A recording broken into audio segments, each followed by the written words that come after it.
Siç jeni në dieni, pas dështimit të kuvendit për të zgjedhur presidentin, bazuar edhe në aktgjykimin e gjykatës kushtetuese, kuvendi konsiderohet i shpërndar dhe zgjedhjet duhet të mbahen brenda afatit prej 45 ditëve.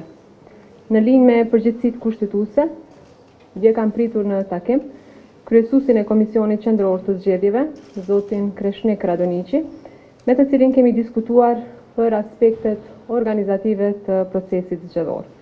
Ndërsa sot, bazuar në ligjin për zgjedhjet e përgjithshme, para pak kohësh përmbylla takimin me drejtues e përfaqësues të subjekteve politike. Pra në këtë takim ishin ftuar 17 parti politike, ishin të pranishëm 15 prej tyre. Dëgjova propozimet e partive politike për datën e zgjedhjeve. Pas vlerësimit të afateve kushtetuese, nevojave organizative të Komisionit Qendror të Zgjedhjeve dhe rëndësisë së pjesëmarrjes sa më të gjerë të qytetarëve në këtë proces, kanë vendosur që zgjedhjet e parakohshme për Kuvendin e Republikës së Kosovës të mbahen në 7 qershor. Kjo nuk është ajo çfarë qytetarët kanë dashur, sepse qytetarët nga ne presin për bashkim kur bëhet fjalë për interesat e vendit, presin institucione stabile dhe jo e kundërta e saj. Po vonohemi në shumë reforma pa asnjë nevojë. Shumë punë kemi para vetës dhe nuk e kemi komoditetin që të humbim kohë.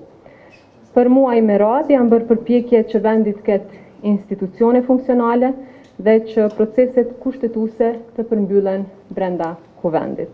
Megjithatë, në demokraci ku rruga institucionale bllokohet, fjala i kthehet qytetarëve.